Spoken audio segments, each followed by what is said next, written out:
can you introduce yourself? Yeah, Mark LaCroix. I'm a indie dev from Minneapolis, and I'm also a co-host of Nice Games Club, which you will be hearing live in like half an hour. And butterflies in my stomach about that. But that's not what I'm here for. I'm here to talk about Widget Satchel, at least at first. Well, tell us about Widget Satchel. So in Widget Satchel, you are Sprocket. You are a pet ferret in a space station in the far future. One day you break out of your playpen and you are trying to escape on a shuttlecraft at the other end of the station. And in the meantime, you knock over stuff, you damage some robots, you collect widgets, you build doohickeys, you get dozens of socks that you can put on, find trinkets, and just generally cause a ruckus.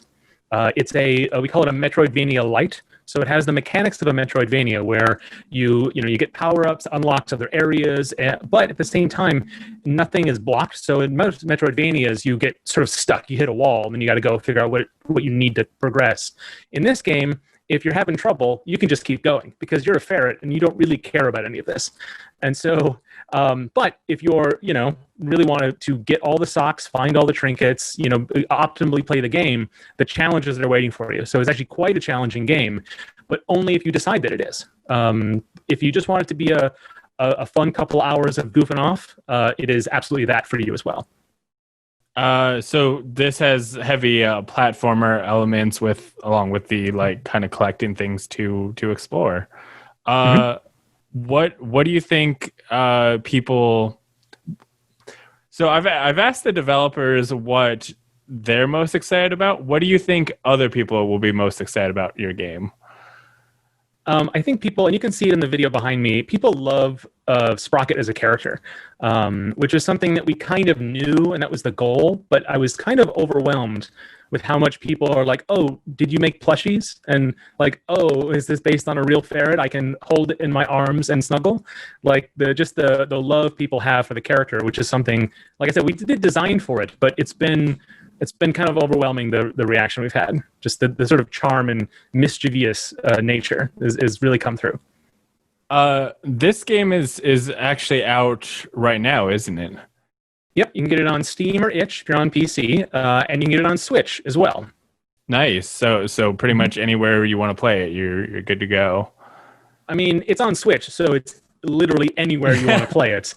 We're hoping to bring it to Xbox, PlayStation soon enough, but no definite announcements yet. Okay, cool. What made you want to make this?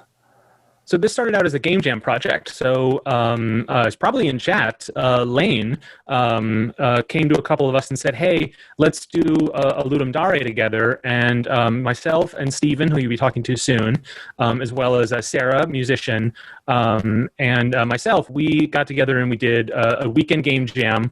And, Sarah is super into ferrets, so we thought, fine, we'll make a ferret game. Not a lot of thought went into it.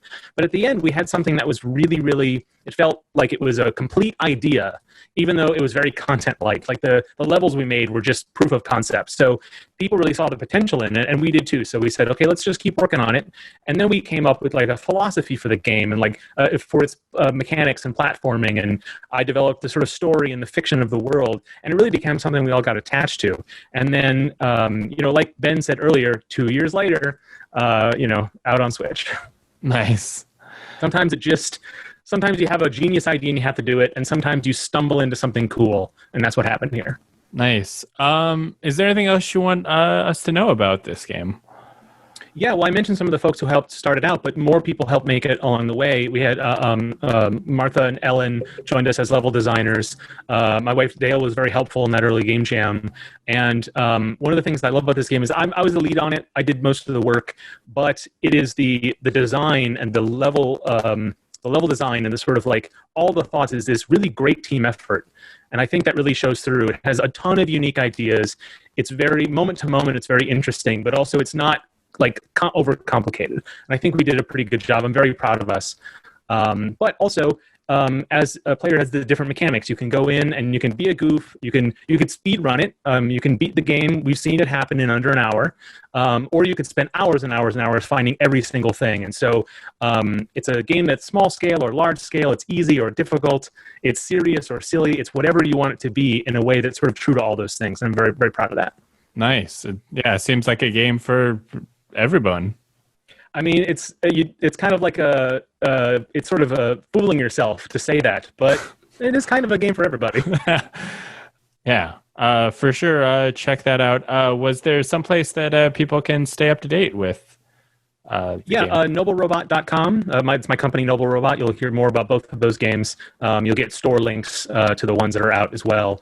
And that's where you can follow me, get Twitter links and all that sort of stuff. Okay, cool. Thank you for speaking with me. Yeah, thank you.